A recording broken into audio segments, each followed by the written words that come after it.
Ever met someone who thinks they're a genius, but they're not? Like that friend who insists they can fix your Wi-Fi by turning it off and on again? Well, there's a reason why the least skilled often believe they're the best. It's called the Dunning-Kruger effect. Imagine this. You're at a party, and someone confidently tells you they can juggle flaming torches. Spoiler, they can't. The Dunning-Kruger effect explains why people with limited knowledge often overestimate their abilities. It's like your brain is wearing rose-colored glasses, fooling you into thinking you know more than you do. Meet McArthur Wheeler, the man who thought lemon juice made him invisible to bank cameras. Wait, what? Yes, you heard that right. In 1995, Wheeler robbed 2 banks in broad daylight, convinced that smearing lemon juice on his face would render him invisible. Spoiler alert, it didn't. He was caught the same day, his face clearly visible on the surveillance tapes. This bizarre case inspired David Dunning and Dunning-Kruger to investigate why people overestimate their competence, leading to the discovery of the Dunning-Kruger effect. Imagine thinking lemon juice is your invisibility cloak. Real-life Harry Potter? More like real-life fail. In 1999, psychologists David Dunning and Dunning-Kruger stumbled upon this baffling cognitive bias. They conducted a series of studies at Cornell University, asking participants to rate their own skills in humor, grammar, and logic. The results? People who scored the lowest often rated their abilities as above average. It's like giving yourself an A+ in a subject you've never studied. This phenomenon, now known as the Dunning-Kruger effect, highlights a confidence paradox. Those with the least knowledge are often the most confident. It's as if ignorance is a superpower, but not the cool kind. Flashback to ancient Athens. Socrates is grilling a young Athenian, revealing gaps in his knowledge. Picture this: a bustling marketplace, Socrates in his toga, asking probing questions. The young man, initially confident, soon realizes he knows less than he thought. This method, known as Socratic questioning, exposes overconfidence. Socrates believed that admitting ignorance was the first step to wisdom. It's like realizing you can't dance, but you're still the first on the dance floor. Socratic questioning is the ancient version of a reality check, reminding us that true knowledge begins with acknowledging what we don't know. Why do people with the least knowledge often have the most confidence? It's like watching someone confidently strut down the street with toilet paper stuck to their shoe. The Dunning-Kruger effect suggests that individuals lack the self-awareness to recognize their incompetence. They don't know what they don't know. This paradox is both fascinating and frustrating.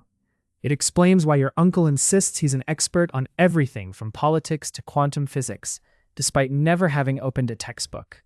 It's as if the less you know, the more you think you know. A mind-bending twist, right?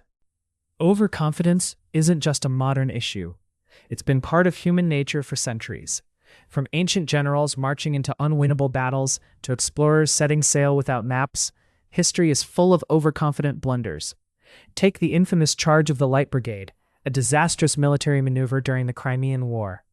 Commanders believed they could easily defeat the enemy, but reality hit hard. This historical pattern shows that overconfidence often leads to downfall. It's like thinking you can cook a gourmet meal without a recipe, only to end up with burnt toast. Overconfidence is timeless, a constant companion in our journey through history. Let's dive deeper into the bizarre scene of McArthur Wheeler's bank robbery attempt. Picture this: Wheeler with lemon juice on his face, confidently walking into a bank, thinking he's invisible. The tellers, not seeing a ghost but a very visible man, comply with his demands, perhaps too shocked to laugh. This event was so baffling that it caught the attention of Dunning and Kruger. Wheeler's misguided confidence and lack of self-awareness became a textbook example of their research. It's a cautionary tale of how overconfidence can lead to spectacularly public failures. Watch as Socrates systematically dismantles a young man's overconfidence. Imagine the young Athenian, initially boasting about his knowledge of justice, only to be gently led by Socrates' questions into admitting his ignorance. It's a masterclass in humility. Socratic questioning forces you to confront the limits of your understanding. It's like realizing your GPS has been set to the wrong destination all along. This ancient method remains a powerful tool for self-reflection and intellectual growth. Socrates knew that wisdom begins with recognizing how much we have yet to learn. study by Erlinger et al. Shows how training can reduce the Dunning-Kruger effect. Participants were given a chance to improve their skills and then reassessed. The result? Those who received training showed a better understanding of their abilities. It's like handing someone a map and compass and watching them navigate with newfound clarity. This research suggests that education and self-awareness can combat overconfidence. It's a hopeful reminder that while ignorance may be bliss, knowledge is power, and sometimes all it takes is a little guidance to see the world more clearly. Why is it so hard to admit we don't know something? It's like trying to admit you can't parallel park without taking out a few cones. The Dunning-Kruger effect shows us that admitting ignorance is the first step to gaining true knowledge. Socrates knew this, and so did Dunning and Kruger. By recognizing our own limitations, we open the door to learning and growth. It's a humbling but empowering realization. So next time you're tempted to bluff your way through a conversation, remember, it's okay not to know everything. In fact, it's the beginning of wisdom. Today, the internet is full of modern-day McArthur Wheelers. From self-proclaimed experts on social media to armchair critics, overconfidence is everywhere. It's like watching someone try to build a house of cards in a windstorm. The Dunning-Kruger effect is alive and well in our digital age. But there's hope. Knowledge is more accessible than ever. With a bit of humility and a willingness to learn, we can break free from the trap of overconfidence. So the next time you're tempted to post a hot take, pause and ask yourself, am I sure about this? Education plays a crucial role in combating the Dunning-Kruger effect.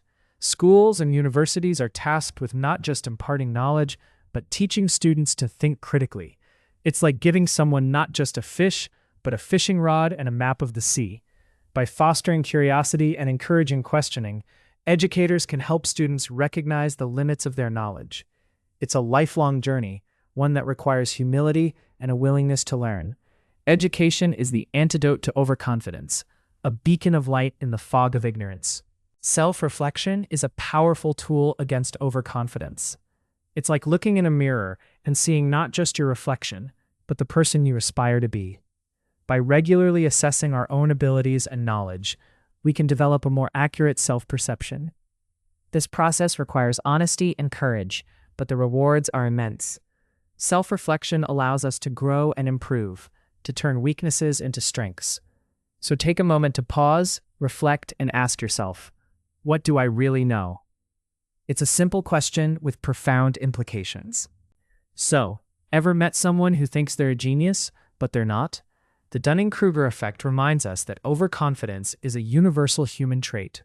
From McArthur Wheeler's invisible lemon juice to Socrates' probing questions, history is full of lessons on the dangers of ignorance. But there's hope. With education, self-reflection, and a willingness to admit our limitations, we can overcome this cognitive bias. So, next time you're tempted to overestimate your abilities, remember, true genius lies in knowing what you don't know.